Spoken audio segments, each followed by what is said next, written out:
Hello everyone, welcome back to Indo Pathshala YouTube channel. Indo Pathshala के YouTube channel पर आप सबका वेलकम है और ह्यूमन ब्रेन से संबंधित प्रश्न मैं लेके आया हूँ। स्पेशल होगा साइंस में, एमसीक्यूज़ होंगे और एक्सप्लेनेशन भी मैं करूँगा। ठीक है, तो सारे क्वेश्चन एमसीक्यूज़ बेस पे होंगे। स्टार्टिंग में मैं उसकी थ्योरी थोड़ी थोड़ी आपको बता दूंगा, जिससे कि आपको जो है क्वेश्चन समझ में आ जाए। पूरी वीडियो आराम से देखना, ध्यान से देखना। आपको ह्यूमन ब्रेन से जो भी डाउट रहेंगे वो आज क्लियर हो जाएंगे। ठीक है, तो चलिए शुरू करते हैं हमारी वीडियो। उससे पहले मैं कुछ चीज़ें बता देता हूँ आपको। जो ह्यूमन ब्रेन है तंत्रिका तंत्र का एक हिस्सा है, यानी नर्वस सिस्टम का ही एक हिस्सा है। ठीक है, तंत्रिका तंत्र तीन होती हैं। एक होता है central nervous system. Central nervous system जो होता है उसी में ब्रेन और स्पाइनल कॉर्ड आता है। ब्रेन मतलब मस्तिष्क और स्पाइनल कॉर्ड मतलब मेरु रज्जु। ठीक है, तो हम आज जो पढ़ेंगे ब्रेन और स्पाइनल कॉर्ड ही पढ़ेंगे, यानी सेंट्रल नर्वस सिस्टम पढ़ेंगे हम। नर्वस सिस्टम का जो तीन भाग होते हैं उसमें से पहले भाग में इन दोनों का जिक्र है, तो हम सेंट्रल नर्वस सिस्टम्स ही पढ़ेंगे। जो दूसरा पार्ट होता है पेरिफेरल नर्वस सिस्टम, उसे कभी जब मैं तंत्रिका तंत्र पढ़ाऊँगा एक छोटी सी वीडियो आ जाएगी 7-8 मिनट की, उसमें बता दूंगा। और एटोनोमस नर्वस सिस्टम है उसको भी उसी में मैं कवर करवा दूंगा। ठीक है, तो चलिए कुछ तंत्रिका तंत्र के बारे में जान लेते हैं। जो स्टडी है मस्तिष्क का, जो स्टडी होती है उसे न्यूरोलॉजी कहते हैं। ठीक है, या न्यूरोसाइंस कहते हैं। जो मस्तिष्क का डॉक्टर होता है उसे न्यूरोलॉजिस्ट कहते हैं। और न्यूरॉन जो है तंत्रिका तंत्र की सबसे छोटी इकाई है। ठीक है, न्यूरॉन क्या है? तंत्रिका तंत्र की सबसे छोटी इकाई है। और लगभग जो है 100 मिलियन न्यूरॉन जो है मानव शरीर में होते हैं। लगभग 100 मिलियन न्यूरॉन्स मानव शरीर में होते हैं, ऐसा माना जाता है। और बात करें सबसे छोटी इकाई की तंत्रिका तंत्र की, तो वो न्यूरॉन ही है। ठीक है, तंत्रिका तंत्र की सबसे छोटी इकाई भी न्यूरॉन है। और न्यूरॉन जो है मानव शरीर की सबसे लंबी कोशिका है। ठीक है, और लास्ट में न्यूरॉन जो है पुनर्निर्माण क्षमता जो है न्यूरॉन में सबसे कम होती है। तो न्यूरॉन से ये सारी चीज़ें आपको याद रखनी है, बस इतना ही तुम्हें इससे याद रखना है न्यूरॉन से। जब मैं कभी पेरिफेरल नर्वस सिस्टम पढ़ाऊँगा, एटोनॉमस पढ़ाऊँगा, तब आगे हम बात करेंगे। फिलहाल तुम न्यूरॉन से ये सारी चीज़ें याद रखना। अब तुम्हारे मन में एक क्वेश्चन बन रहा होगा, न्यूरॉन क्या होता है? आपको मैं सिंपल भाषा में बता दूं, जो हमारे सिग्नल को, हमारे मस्तिष्क को जो सिग्नल भेजता है वो न्यूरॉन होता है, बस। ठीक है, नसें, आप तुम नसें कह सकते हो, या आप ये कह सकते हो छोटे छोटे तार होते हैं, ऐसा समझ लो, जो हमारे मस्तिष्क को सिग्नल भेजेंगे, बस उसे न्यूरॉन कहते हैं। ठीक है, अब आई होप आपके समझ में आ गया होगा। ठीक है, अब आप ये फ़ोटो देखिए। ये फ़ोटो है ह्यूमन ब्रेन की। अगर आप इस पूरे फ़ोटो को समझ जाएंगे, इन सारी चीज़ों को अगर आप समझ गए, तो आप एक भी क्वेश्चन स्किप नहीं करेंगे एग्ज़ाम में। जो भी ब्रेन से रिलेटेड क्वेश्चन आएगा आप उसे कर देंगे।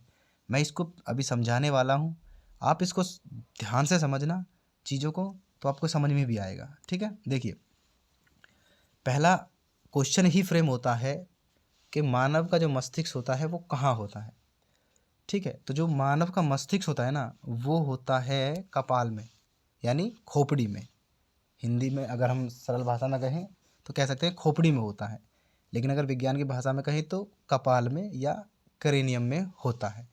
अब ये जो क्रेनियम होता है ना, ये जो खोपड़ी है, क्रेनियम जो होता है ये 8 हड्डियों से बना होता है। ठीक है, इन 8 हड्डियों के बीच में ही मानव मस्तिष्क सुरक्षित रहता है। ठीक है, तो मैं यहाँ से शुरू करूँगा। मैं अब इसके बारे में बता देता हूँ पहले, खोपड़ी के बारे में ही। तो वो जो 8 हड्डियाँ होती हैं कौन कौन सी होती हैं? एक हड्डी होती है फ्रंटल बोन, मतलब सामने वाली, ये एक ही होती है। मैं आठों के नाम बताने वाला हूँ आपको। एक होती है ओकीपेटल बोन, ये भी एक हड्डी होती है, लेकिन ये सबसे पीछे की तरफ होती है। ठीक है, और एक होती है पेरेटियल बोन, ये दो होती हैं बिल्कुल साइड में, जैसे हमारा ये क्या बोलते हैं, कान है, कान से थोड़ा सा आगे दोनों साइड, राइट और लेफ्ट में। ठीक है, और एक होती है टेम्पोरल बोन, ये बिल्कुल कान के पास में होती है। इनकी संख्या भी दो ही होती है। ठीक है, और एक हड्डी होती है एथेमोल्ड हड्डी बोन, वो जो है वो भी जस्ट कान के पीछे साइड होती है। ठीक है, और एक होती है जो लास्ट वाली, उसे बोलते हैं स्फेनॉइड बोन। इसे कपाल का पत्थर भी बोलते हैं, स्फेनॉइड बोन को जो है कपाल का पत्थर भी बोलते हैं, ठीक है। और इसे कपाल का पत्थर इसलिए बोलते हैं क्योंकि यह 7 हड्डियों से कनेक्टेड रहती है। जो हमारी 7 हड्डी है ना, जिसमें 8 में ब्रेन रहता है, सेफ रहता है, तो उन 7 हड्डियों से ये कनेक्टेड रहती है, तो इसीलिए इसे जो है कपाल का पत्थर भी कहा जाता है, ठीक है। अब अगर हम बात करें मेनिंजिस की, मेनिंजिस क्या होता है, तो देखिए मेनिंजिस जो होता है, ये हमारा दिमाग 8 हड्डियों में कवर हो गया, उसके ऊपर एक लेयर होती है, ठीक है, उस लेयर को मेनिंजिस कहते हैं या मेनिंजिस मेम्ब्रेन कहते हैं, ठीक है। 8 हड्डियों में दिमाग सेव होने के बाद अब उसके ऊपर से एक परत चढ़ाई जाती है, परत होती है, उसे मेनिंजिस मेम्ब्रेन कहते हैं। ये 3 लेयर होती हैं इसकी भी। एक होती है पिया मीटर, जो सबसे अंदर होती है, उसे पिया मीटर बोलते हैं। जो बीच वाली होती है उसे आर्कनॉइड मीटर बोलते हैं, वो बीच वाली परत होती है। और एक होती है सबसे बाहरी परत, उसे ड्यूरा मीटर बोलते हैं, ठीक है। ये तीनों परत जो है ये कवर करती हैं ह्यूमन ब्रेन को ऊपर से, कहाँ से कहाँ तक, ये बिल्कुल यहाँ से, ये स्पाइनल कॉर्ड है ना, यहाँ से ये मेनिंजिस की जैसे ये पूरा कवर करती है ऐसे, ठीक है। और इसमें एक लिक्विड पाया जाता है, उस लिक्विड को बोलते हैं सेरेब्रो स्पाइनल फ्लूइड, ठीक है। ये क्वेश्चन भी पूछा गया है, मेनिंजिस में कौन सा द्रव्य पाया जाता है, तो मैं फिर बता देता हूँ, सेरेब्रो स्पाइनल फ्लूइड, ठीक है, ये इसमें द्रव्य होता है, ठीक है। और मेनिंजिस नाम की जो मेनिंजाइटिस नाम की जो बीमारी होती है वो भी मस्तिष्क में ही होती है, ठीक है, ये आपको याद रखना है। और मेनिंजाइटिस जो होता है वो फंगस या बैक्टीरिया या वायरस से हो जाता है, ठीक है। ये सारी चीज़ें आपको याद रख लेनी है, ठीक है। और अब अगर हम बात करते हैं इसकी कार्पस कैलोसम की, तो कार्पस कैलोसम तुम कह सकते हो जैसे हमारा ये ब्रेन होता है, ये इस टाइप का होता है ना, तो ये दो बीच की जो लाइन होती है ना, ये 2 पार्ट में डिवाइड करता है, उसे कार्पस कैलोसम कहते हैं। ये हमारे मस्तिष्क को दाएं और बाएं भाग में जो डिवाइड करता है उसे कार्पस कैलोसम कहते हैं। और इसमें भी न्यूरॉन्स होते हैं जो सिग्नल्स मस्तिष्क को भेजते हैं, ठीक है। तो आप समझ गए होंगे इसके क्वेश्चन, ये सब यहाँ समझ जाओगे, क्वेश्चन बड़े इजीली आप कर पाओगे, ठीक है। अब हम बात करते हैं थैलेमस की। इसकी थैलेमस से पहले मैं इसको ख़त्म कर देता हूँ, सेरेब्रम को, ठीक है। ये लोकेशन आप देख रहे हैं, ये पूरा सेरेब्रम है, ये पूरा एरिया सेरेब्रम है ये, ठीक है। सबसे ज़्यादा पार्ट, सबसे बड़ा यही होता है, सेरेब्रम ही होता है। एक चीज़ और बता देता हूँ, कन्फ्यूज़न मत करना, सेरेब्रम और सेरेबेलम, इसमें ये आगे वाला पार्ट होता है, सबसे ज़्यादा यही होता है, सेरेबेलम बिल्कुल पीछे होता है, ठीक है। तो सेरेब्रम और सेरेबेलम में बिल्कुल कंफ्यूज मत होना। सेरेब्रम को हिंदी में प्रमस्तिष्क बोलते हैं और सेरेबेलम को जो है हिंदी में अनुमस्तिष्क बोलते हैं, ठीक है, ये याद रखना बस तुम। तो अगर हम बात करें अब इसकी ब्रह्म की, इसकी पहले वाले की, सबसे बड़ा पार्ट ये होता है, लगभग 66% जो है ये हमारे मस्तिष्क का भाग होता है। इसके क्या क्या कार्य हैं वो मैं जब हम क्वेश्चन करेंगे मैं उसके डिटेल्स में आपको बताते चलूँगा, ठीक है। अब बात करते हैं हम इसकी थैलेमस की। जो थैलेमस होता है ये किन किन क्रियाओं को नियंत्रित करता है, जैसे भावनाओं को, हमारे जो इमोशंस होते हैं ना, उनको भी ये थैलेमस ही कंट्रोल करता है, ठीक है। नींद से जागने का जो चक्र होता है उसको भी थैलेमस ही कंट्रोल करता है। लोकेशन आप देखते जाना साथ के साथ, जब मैं थैलेमस पढ़ूँ तो आप सीधा लोकेशन देखना ये कहाँ पे होता है, ठीक है। और अब हम बात करते हैं हाइपोथैलेमस की। देखिए एक होता है थैलेमस और एक होता है हाइपोथैलेमस। जो हाइपोथैलेमस है वो क्या क्या करता है, जैसे शरीर का टेम्परेचर को नियंत्रित करेगा, प्यास लगना, भूख लगना, इन सब को कौन कंट्रोल करेगा, ये हमारे जो ऐच्छिक कार्य, जो हमारे इच्छा वाले कार्य होते हैं, आवश्यक कार्य होते हैं, उनको हाइपोथैलेमस ही कंट्रोल करता है, ठीक है। अब हम बात करते हैं पिट्यूटरी ग्लैंड की, यानी पीयूष ग्रंथि की। जो पीयूष ग्रंथि है हमारे शरीर में जल का जो परासरण होता है ना, नियंत्रण, उसका प्रेशर, उसको नियंत्रित करता है कौन, पीयूष ग्रंथि, ठीक है। और भी इसके बहुत सारे काम हैं, भोजन को ऊर्जा के रूप में परिवर्तित करता है, ये पीयूष ग्रंथि ही करती है, ठीक है। और महिलाओं के स्तनों में जो दूध का उत्पादन होगा वो भी पीयूष ग्रंथि ही करेगा, ठीक है। और इसका साइज कितना होता है, मटर के दाने के बराबर होता है, ठीक है। और पीयूष ग्रंथि से ही एक द्रव्य भी निकलता है, ऑक्सीटोसिन, ठीक है, ये सारी चीज़ें तुम याद रखना। हालांकि जब इसके क्वेश्चंस आएंगे तो मैं बताते चलूँगा, फिर भी इतनी चीज़ों को आप याद रखना जिससे कि हम क्वेश्चन करें तो आपको ईजिली चीज़ें समझ में आ जाएँ। ठीक है, अब हम बात करते हैं मिड ब्रेन की। देखिए मिड ब्रेन के जो है ये पोन्स वेरोलाई, मेडुला ऑब्लोंगेटा।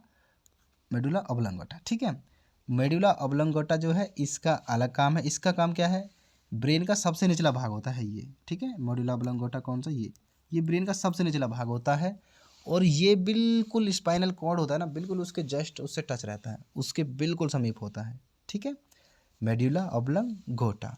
हाँ, ये याद रखना तुमको। ये काम क्या करता है, जैसे दिल की धड़कन को कंट्रोल करना, सांस लेना, इन सब को ये वो कंट्रोल करता है। ठीक है, और अब हम बात करते हैं मेरु रज्जु की, स्पाइनल कॉर्ड की। अगर मैं स्पाइनल कॉर्ड की बात करता हूँ तो आप इसे दूसरा दिमाग कह सकते हैं स्पाइनल कॉर्ड को। जब हमारा मेन ब्रेन बिजी रहता है तो स्पाइनल कॉर्ड ही कार्य करता है। और इसमें 32 जोड़ी नसें होती हैं, ये तुम्हें याद रखना। जब मैं कभी तंत्रिका तंत्र के 2 पार्ट पढ़ाऊँगा, ठीक है, तब मैं इसके बारे में बताऊँगा, स्पाइनल कॉर्ड के बारे में भी, ये कब काम करता है। हालांकि इसका क्वेश्चन भी आएंगे 2-3, तो उसमें आप समझ ही जाएंगे। और बात करते हैं लास्ट वाली सेरेबेलम की। इसे छोटा दिमाग कहते हैं, सेरेबेलम को छोटा दिमाग कहते हैं। सेरेब्रम सबसे बड़ा भाग हो गया, दिमाग हो गया, ऐसे कह सकते हो आप। ठीक है, ये जो हमारी अपने इच्छा वाले कार्य होते हैं, जैसे आवाज़, स्वर या नेत्रगोलक की स्पीड कंट्रोल करना, एकदम से इधर उधर देखना, वो सारी चीज़ों को जो नियंत्रित करता है, वो सब सेरेबेलम करता है। ठीक है, अब आई होप ये सारी चीज़ें आपको कंट्रोल में हो गई होंगी, याद हो गई होंगी। ठीक है, अब हम बढ़ेंगे अपने पहले क्वेश्चन की तरफ। ठीक है, क्वेश्चन लगाएंगे, आपकी सारी चीज़ें आपको जो है समझ में आना शुरू हो जाएंगी। हमारा पहला क्वेश्चन है, what is the weight of human brain, यानी मानव मस्तिष्क जो है उसका वजन कितना होता है। ठीक है, देखिए ये क्वेश्चन जो है ऑप्शनल क्वेश्चन है। कहीं कहीं पे आपको जो वजन मिलेगा 1200 से लेके 1400 ग्राम मिलेगा, और कहीं कहीं पे 1250 से लेके 1450 तक मिलेगा। ठीक है, तो जो आपको ऑप्शन में मिले उसे आप टिक करना। ऑप्शनल टाइप का क्वेश्चन है। अगर हम बात करें ऑप्शन बी की, 130 ग्राम से 150 ग्राम, तो देखिए 130 ग्राम कह दो आप, या 100 ग्राम से लेकर 150 ग्राम तक जो वज़न होता है ना, ये नवजात शिशु में होता है। जब बच्चा बेबी पैदा होता है उसके मस्तिष्क का वज़न 100 ग्राम से लेकर 150 ग्राम के मध्य होता है। ठीक है, और ऑप्शन डी इसका राइट आंसर है यहाँ पे। एवरेज वेट अगर हम बात करें ह्यूमन ब्रेन की तो वो 1200 ग्राम से लेके 1400 ग्राम होगा। ठीक है, और अगर हम बात करें अडल्ट मेल की, तो जो अडल्ट मेल है उसके मस्तिष्क का जो वेट होता है 1336 ग्राम होता है। और बात करें अडल्ट फीमेल की या विमन की, तो 1198 ग्राम वजन उसके मस्तिष्क का होता है महिलाओं के। ठीक है, और जैसे जैसे उम्र बढ़ेगी, जैसे जैसे उम्र बढ़ेगी, अडल्ट जो होते हैं पुरुष, उनकी उम्र बढ़ती है, तो जो प्रतिवर्ष 2.5 से 2.7 ग्राम पर ईयर जो है वेट मस्तिष्क का कम होता चला जाता है। या फिर आप ऐसे कह सकते हैं 27-28 साल के बाद मस्तिष्क की जो है साइज वो कम होता चला जाएगा, उसका वेट भी कम होता चला जाएगा। ठीक है, और वहीं महिलाओं में जो है 2.2 ग्राम जो है प्रति वर्ष ये कम होता या घटता हुआ चला जाता है। ठीक है, ये सब तुम याद रखना। और हाँ, हमारा जो मस्तिष्क, हमारे शरीर में 6 से 7 लीटर ब्लड होता है, उसमें भी 1.5 लीटर ब्लड हमेशा मस्तिष्क को चाहिए ही चाहिए। ठीक है, सबसे ज़्यादा ब्लड कंज्यूम ब्रेन ही करता है। नेक्स्ट क्वेश्चन है अपने पास, निम्नलिखित में से कौन अग्र मस्तिष्क का एक भाग है। विच of the following is the part of fore brain. देखिए अब यहाँ पे लिखा है फोर ब्रेन, ये लिखा है अग्र मस्तिष्क, यानी अग्र मतलब आगे वाला मस्तिष्क, यानी बात हो रही है इसमें से पूछ रहा है कौन सा पार्ट है जो हमारे ह्यूमन ब्रेन का जो है अग्र मस्तिष्क का भाग है। तो देखिए सेरेब्रम और थैलेमस ये हमारे अग्र मस्तिष्क के भाग हैं। ठीक है, आपको मैं अभी डिटेल्स में बताता हूँ। देखिए जो ह्यूमन ब्रेन है वो 3 पार्ट्स में डिवाइडेड है। एक होता है फोर ब्रेन, एक होता है मिड ब्रेन और एक होता है हिंड ब्रेन। ठीक है, जो फोर ब्रेन है ये सबसे बड़ा भाग है, जो मिड ब्रेन है ये सेंटर में होता है, और हिंड ब्रेन जो है ये पीछे की तरफ होता है। पश्च मस्तिष्क, हिंदी में पश्च मस्तिष्क बोलते हैं इसको, मध्य मस्तिष्क बीच वाला, और फोर अग्र मस्तिष्क फोर ब्रेन को बोलते हैं। ठीक है, तो हमसे क्वेश्चन ने पूछा है फोर ब्रेन के जो कौन कौन से भाग हैं। तो देखिए फोर ब्रेन के कौन कौन से भाग हैं? हाँ, ये देखिए, सेरेब्रम है, ये फोर ब्रेन का है। थैलेमस और हाइपोथैलेमस ये अग्र मस्तिष्क के भाग हैं। तो ऑप्शन हमारे पास क्या था? सेरेब्रम और थैलेमस। तो ऑप्शन सी इसका राइट आंसर हो जाएगा। ठीक है। और अगर क्वेश्चन पूछता पीछे वाला मस्तिष्क जो पश्च मस्तिष्क है उसके तीन भाग कौन कौन से हैं, तो उसके भी तीन भाग ये है, मेडुला ऑब्लंगाटा, सेरेबेलम और पॉन्स वेरोलाई। ठीक है, ये पश्च मस्तिष्क के तीन भाग हैं। ठीक है, ये ही चीज़ें हैं जो आपको क्वेश्चन इनके बारे में आप समझ गए, इनके काम के बारे में आप समझ जाएंगे, कौन किस काम को करता है, कौन किस चीज़ को कंट्रोल करता है। तो ब्रेन से आपके सारे क्वेश्चन, सारे डाउट्स क्लियर हो जाएंगे। ठीक है, और मैं आई होप इस वीडियो में कोशिश करूँगा कि आपको सारी चीज़ें कवर हो जाएं, आपको सारी चीज़ें याद हो जाएं। नेक्स्ट क्वेश्चन है, कपाल में कितनी हड्डियाँ होती हैं? मैंने आपको बताया ही है, कपाल में 8 हड्डियाँ होती हैं। ऑप्शन ए इसका राइट आंसर है। ठीक है, ह्यूमन स्कल में 8 हड्डियाँ होती हैं। ठीक है, ह्यूमन स्कल जो है 2 पार्ट्स में डिवाइडेड है। कैसे? देखिए, एक होता है ब्रेन वाला पार्ट और एक होता है फेस वाला पार्ट। ठीक है, जिसमें ब्रेन सेफ रहता है उसकी तो 8 हड्डियाँ होती हैं, मैंने आपको बताया था। ठीक है, उसमें 8 हड्डियाँ होती हैं, 8 के नाम भी बताए थे। ठीक है, और जो दूसरा हमारा फेस होता है उसमें 14 हड्डियाँ होती हैं। टोटल 22 बोन्स हमारे जो है मानव कपाल में होती हैं। लेकिन क्वेश्चन जो पूछ रहा था, मानव कपाल यानी क्रेनियम या करोटी में कितनी हड्डियाँ होती हैं, तो 8 हड्डियाँ होती हैं। ठीक है, आप समझ गए होंगे, चेहरे में 14 हड्डियाँ और कपाल में 8 हड्डियाँ होती हैं। ठीक है, और कपाल और चेहरे को मिलाकर 22 हड्डियाँ होती हैं। ठीक है, अब चलते हैं नेक्स्ट क्वेश्चन की तरफ। नेक्स्ट क्वेश्चन है, मस्तिष्क की सुरक्षा के लिए कितनी परतें होती हैं, यानी how many layers are there to protect the brain. Brain को प्रोटेक्ट करने के लिए कितनी हड्डियाँ होती हैं, तो 3 हड्डियाँ होती हैं। तीन लेयर होती हैं मस्तिष्क को जो है सुरक्षा जो करती हैं, वो 3 लेयर होती हैं। मैंने बताया था आपको कौन कौन सी है। एक है ड्यूरामीटर, आर्कनोइड मीटर और पायामीटर। ठीक है, ये सारी मैंने पहले ही बता दी थी आपको। ड्यूरामीटर जो है ये आउटर लेयर है, ये मिडिल लेयर है और ये इनर लेयर है। ये चीज़ें याद रखेंगे आप। नेक्स्ट क्वेश्चन है, मानव मस्तिष्क का सबसे बड़ा हिस्सा कौन सा है? मानव मस्तिष्क का सबसे बड़ा हिस्सा कौन सा है?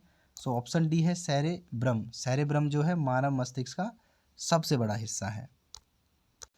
कितना है? सेरेब्रम जो है ये सबसे लार्जेस्ट तो हो ही गया, 2:3 या लगभग 66% जो है ये होता है। और कहाँ पे? सराउंडिंग जो है घेरे हुए है पीछे स्पाइनल कॉर्ड से लेके आगे, बिल्कुल आगे वाले मस्तिष्क तक। ठीक है, ये लार्जेस्ट पार्ट है ह्यूमन ब्रेन का। ठीक है, और सेरिबेलम की अगर हम बात करते हैं, बेलम पीछे होता है। सेरिबेलम की बात करते हैं तो स्मॉलेस्ट पार्ट है, और कहाँ पे होता है? ये हिंड ब्रेन के पास होता है। इसे छोटा दिमाग भी कहते हैं, स्मॉल ब्रेन भी इसे कहते हैं। ठीक है, मस्तिष्क का वह हिस्सा जो हमारे शरीर में भावनात्मक प्रतिक्रियाओं को नियंत्रित करता है, यानी कि हमारे इमोशंस को कंट्रोल करता है, वो कौन सा हिस्सा है? तो वो है हाइपोथैलेमस। जो हाइपोथैलेमस है वो हमारी भावनात्मक प्रतिक्रियाओं को कंट्रोल करता है। किस तरह की प्रतिक्रिया? जैसे एक्सपीरियंस है, डर का अनुभव करना, भूख का लगना, प्यास का लगना, प्यार का अनुभव होना या नफ़रत का अनुभव होना। ठीक है, हमारी हॉबीज़ हैं, हमारे इमोशंस हैं, मूड है या बॉडी टेम्परेचर है, जो भी बाहरी गतिविधियां हैं, ठीक है, उन सब को कंट्रोल करता है। ठीक है, वो सब भावनात्मक प्रतिक्रियाएं हैं, उसे नियंत्रित करता है हाइपोथैलेमस। ठीक है, जो हमारा अंदरूनी पेन होता है, इंटरनली दर्द भी होता है, उसे भी हाइपोथैलेमस ही महसूस करता है, नियंत्रित भी करता है। ठीक है, जैसे किसी के पेट में दर्द हो रहा है, सर में दर्द होने लगे, तो वो सब चीज़ें भी हाइपोथैलेमस के अंतर्गत ही आती हैं, उनको आइडेंटिफाई हाइपोथैलेमस ही करता है। ठीक है, नेक्स्ट क्वेश्चन है, मानव मस्तिष्क का कौन सा भाग जो सोचने, समझने, बुद्धि और सीखने की क्षमता को ट्रिगर करता है? ठीक है, वो कौन सा हिस्सा है जो सोचने समझने की क्षमता को ट्रिगर करता है? वो है सेरिब्रम। ठीक है, सेरिब्रम जो सेरिब्रम है, सेरिब्रम के जो मुख्य कार्य हैं, देखिए, इसे पहला तो इंटेलिजेंट माइंड कहते हैं। ठीक है, सेरिब्रम को ही इंटेलिजेंट माइंड कहते हैं। हिंदी में लिखाएगा, इंग्लिश में सेरिब्रम नहीं आएगा, हिंदी में आएगा प्रमस्तिष्क। ये याद रखना, मैं फिर बता रहा हूँ, प्रमस्तिष्क लिखा आएगा। जो प्रमस्तिष्क है इसे इंटेलिजेंट माइंड भी कहते हैं। इसके फंक्शन क्या है मेनली, देखिए, एक है मेमोरी फॉर्मेशन, क्या क्या, एबिलिटी टू थिंक यानी सोचने की क्षमता है, बुद्धिमत्ता है, सीखना है, ठीक है, विल पावर है, हमारी इच्छा शक्ति है, यानी जो भी नए नए कार्य करने की जो इच्छाएं पैदा होती हैं स्टूडेंट लाइफ के लिए बहुत ज़रूरी है। ठीक है, नए नए शोध करना, नई नई चीज़ें सीखना, नई नई चीज़ें समझना, इन सब को फंक्शन कौन करता है, सेरिब्रम करता है, यानी प्रेमस्तिष्क करता है। ठीक है, इंटेलिजेंट माइंड इसे कहते हैं। नेक्स्ट है ईईजी का प्रयोग जो है किसकी गतिविधियों को दर्ज करने के लिए किया जाता है। EEG use to record the activity of. तो ईईजी का जो प्रयोग किया जाता है वो मानव मस्तिष्क जो है उसकी जो है गतिविधि को रिकॉर्ड करने के लिए किया जाता है। ये पेनलेस जो है एक टेस्ट होता है। इसकी फुल फॉर्म होती है इलेक्ट्रोइंसेफेलोग्राम। इसकी ये फुल फॉर्म होती है ईईजी की।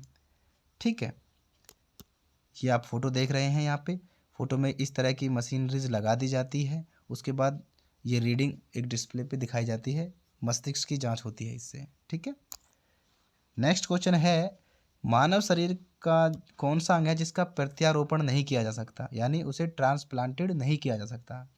ठीक है, which part of human body can not be transplanted. So जो ऑप्शन ए है ह्यूमन ब्रेन, ह्यूमन ब्रेन को ट्रांसप्लांट नहीं किया जा सकता।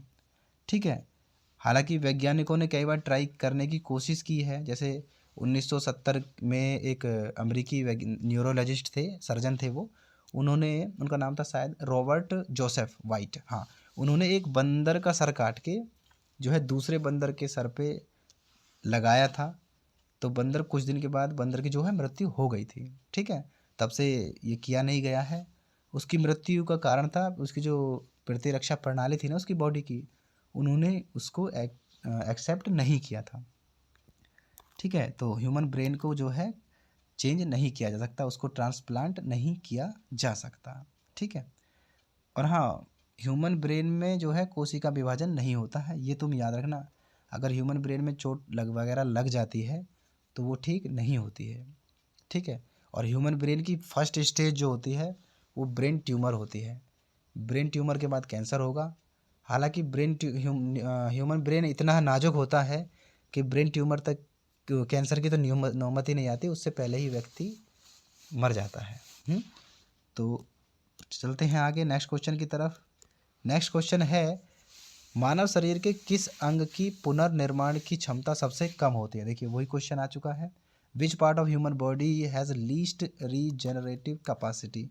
सो जो ऑप्शन बी है ह्यूमन ब्रेन, जो है ह्यूमन ब्रेन के अंदर जो है कोशिका विभाजन नहीं होता है, पुनर्निर्माण की क्षमता सबसे कम होती है। ठीक है, क्यों, क्योंकि इसमें जो है ब्रेन में सेंट्रोसोम नहीं पाया जाता है। जब सेंट्रोसोम नहीं पाएगा तो कोशिका विभाजन नहीं होगा, जिसकी वजह से ही ह्यूमन ब्रेन में जो है कुछ भी आघात होता है तो पुनर्निर्माण ना होने की वजह से मृत्यु होती है या कैंसर वगैरह की बीमारी हो जाती है। ठीक है, ये सारी चीज़ें हैं जिसमें सेंट्रोसोम वगैरह नहीं होता है, सेल डिवीज़न नहीं होगा तो आप जानते ही हैं। ठीक है, नेक्स्ट क्वेश्चन है मेनिंजाइटिस रोग मानव के किस अंग से संबंधित है। Meningitis disease is related to which part of the human. तो मेनिंजाइटिस के बारे में मैंने आपको बताया था, यो ह्यूमन ब्रेन से संबंधित एक बीमारी है, मानव मस्तिष्क की मेनिंजाइटिस। ठीक है, ये सीरियसली जो है इन्फेक्शन है एक, जो हमारे प्रोटेक्टिव लेयर को जो है प्रभावित करता है। ठीक है, और ये कहाँ से कहाँ तक हो जुड़ा होता है, ब्रेन से लेके स्पाइनल कॉर्ड के चारों तरफ ये जुड़ा हुआ होता है। और होता किससे है, ये बैक्टीरिया, वायरस या फंगी से ये होता है।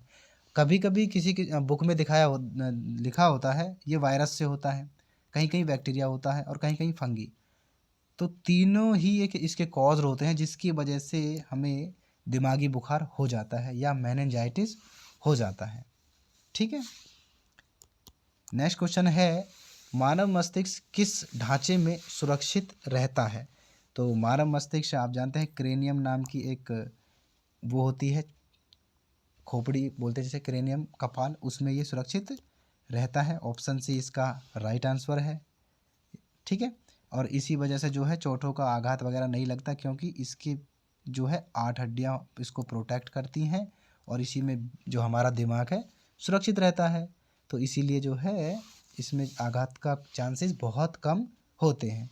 इसे क्या बोलते हैं? क्रेनियम या करोटी इसे बोलते हैं। किसको? जिसमें मानव मस्तिष्क सुरक्षित रहता है। नेक्स्ट क्वेश्चन है, which part of the human brain regulates hunger, thrust, body balance etcetera. यानी मानव मस्तिष्क का वह कौन सा भाग है जो भूख, प्यास, शारीरिक संतुलन, बॉडी बैलेंस मतलब आदि को विनियमित करता है। सो हाइपोथैलेमस जो है, ऑप्शन सी इसका राइट आंसर है। हाइपोथैलेमस जो है बॉडी टेम्परेचर को जो है रेगुलेट करता है, बॉडी तापमान को रेगुलेट करेगा, ठीक है। और ये इंपॉर्टेंट कुछ पहलू हैं जैसे प्यास लगना, नींद आना, स्कार्डियन लय आदि, इन सबको कंट्रोल कौन करता है? यही करता है, हमारा बिहेवियर है, ठीक है। इन सबको भी हाइपोथैलेमस ही कंट्रोल करता है। आपने देखा होगा हम अपने पिताजी से बात करते हैं तो किस तरह बात करते हैं, और अपने दोस्त से बात करते हैं तो किस तरह बात करते हैं। जो हमारी बोलचाल की जो चीज़ें संतुलन में आ रही हैं उसे कौन कर रहा है? वो हमारा हाइपोथैलेमस कर रहा है, ठीक है। कभी सुना है हमने अपने पिताजी को बोल दिया और यार सुना क्या हाल है, ऐसा तो नहीं बोला ना। क्यों? क्योंकि हमारा जो हाइपोथैलेमस है अच्छे से वर्क कर रहा है। नेक्स्ट है, मानव मस्तिष्क का कौन सा भाग है जो मोटर नियंत्रण में अहम भूमिका निभाता है। देखिए ये क्वेश्चन जो है पीसीएस लेवल का है। मोटर नियंत्रण से आपको थोड़ा कन्फ्यूज़न हो रहा होगा। मोटर नियंत्रण का मतलब कुछ नहीं है, ये बात हो रही है हमारे ऑप्शन ए की, यानी सेरेबेलम की, यानी पीछे वाले मस्तिष्क की, यानी जो कंट्रोल करता है, ठीक है। पीछे वाला मस्तिष्क बोले तो सेरिबेलम की, ठीक है। मोटर मस्तिष्क से उसका ही संबंध है। मोटर मस्तिष्क बोले तो आप इसे ऐसे कह सकते हैं जैसे किसी चीज़ पे एकदम से टकटकी लगा के रखना या नियंत्रित करके रखना, वो सारी चीज़ें हैं। सो कुछ चीज़ें देख लेते हैं फिर भी हम। जो फ्रंटियल लोब होता है, इसे मतलब ललाट लोब कह सकते हैं आप। ये हमारे जो स्वैच्छिक यानी अपनी इच्छा से जो हमारे अंदर एक्शन होते हैं ना, उसको कंट्रोल करने में अहम भूमिका निभाता है, ठीक है।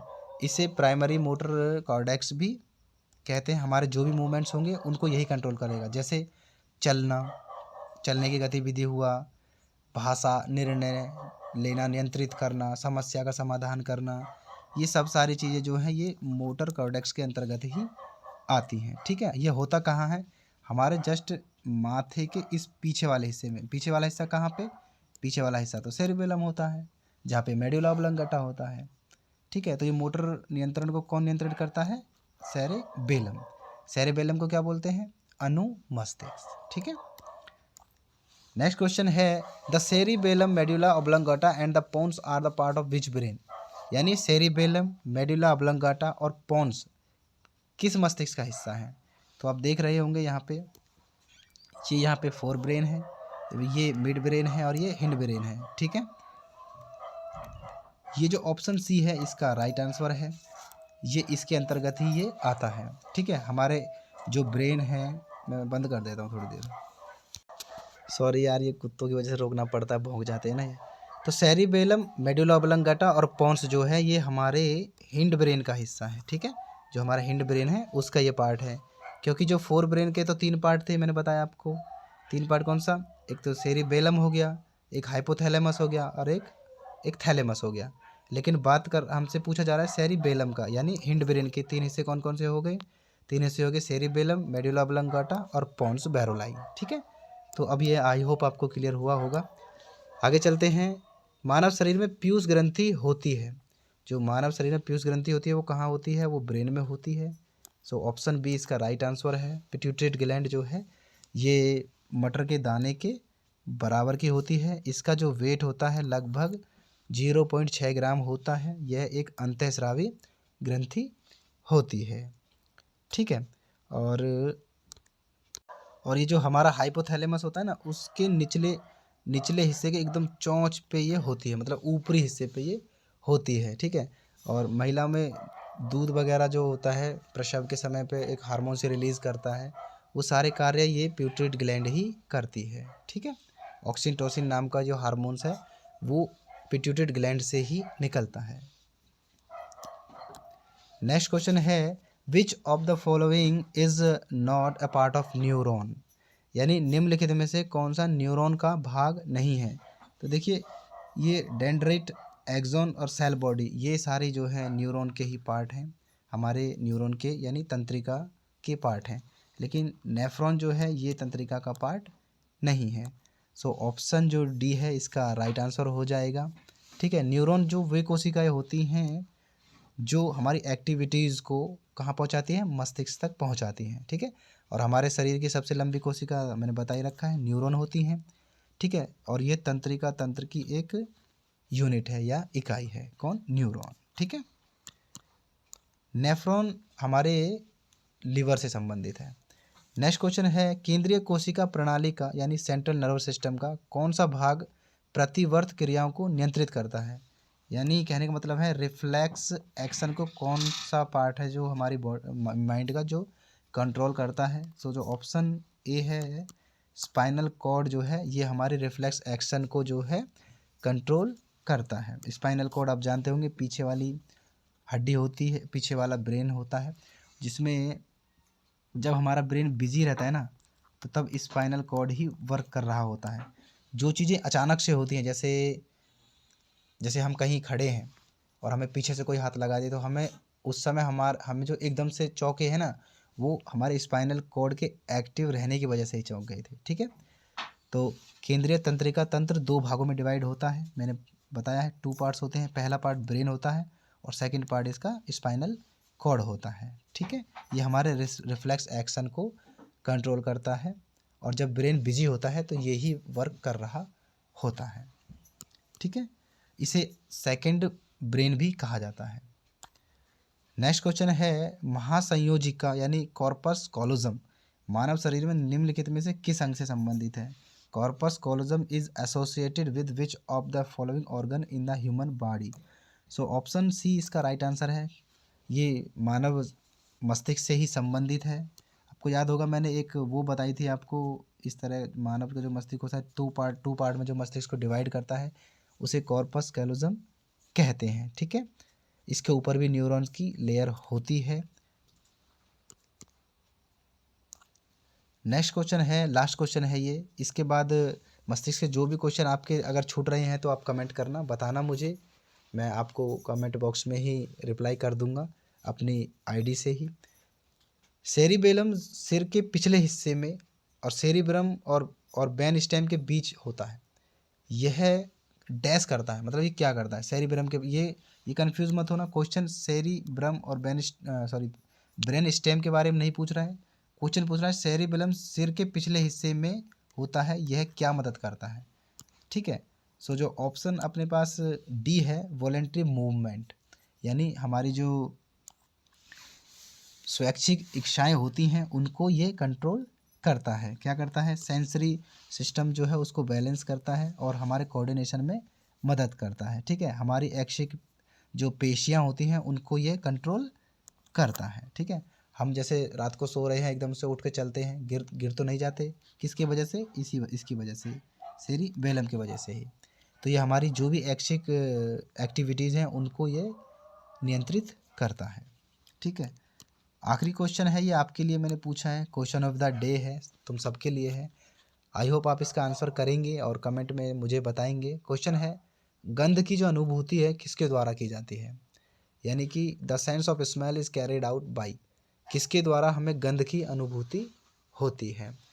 फिर कहूँगा जो भी क्वेश्चन आपका ह्यूमन ब्रेन से छूट रहा होगा या कुछ चीज़ें समझ में नहीं आई होंगी तो आप कमेंट करना, मैं आपको बता दूंगा। और आप थ्योरी में चाहते हैं तो मैं इसका थ्योरी में आपको समझा दूंगा, नेफ्रॉन क्या होता है, न्यूरॉन क्या होता है और मेडुला ऑब्लोंगेटा के सारे काम कैसे कैसे क्या क्या होते हैं, सब कुछ मैं आपको बता दूंगा। या आपको किसी और टॉपिक पे वीडियो चाहिए तो आप कमेंट करना, आपका कमेंट का मैं वेलकम करूंगा, स्वागत करूंगा। आप आराम से कमेंट करना और वीडियो कैसी लगी है ये ज़रूर बताना। ठीक है, तो मैं मिलता हूँ नेक्स्ट वीडियो में। और हाँ, इसका जो PDF है आपको फ्री में टेलीग्राम के इंडो पाठशाला पे आपको मिल जाएगा, चैनल का नाम है ये। So in the end thanks for watching, thanks for your love and support. मैं मिलता हूँ नेक्स्ट वीडियो में, तब तक के लिए खुश रहें, मस्त रहें, पढ़ाई करते रहें। एग्ज़ाम आ रहे हैं, एग्ज़ाम जनवरी में भी है, अभी CGL का चल ही रहा है, तो मुझे उम्मीद है कि आप इसकी स्टडी अच्छी चल रही होगी। आप पढ़ते रहें, इंडो पाठशाला के साथ जुड़े रहें। तब तक के लिए जय हिंद, जय भारत।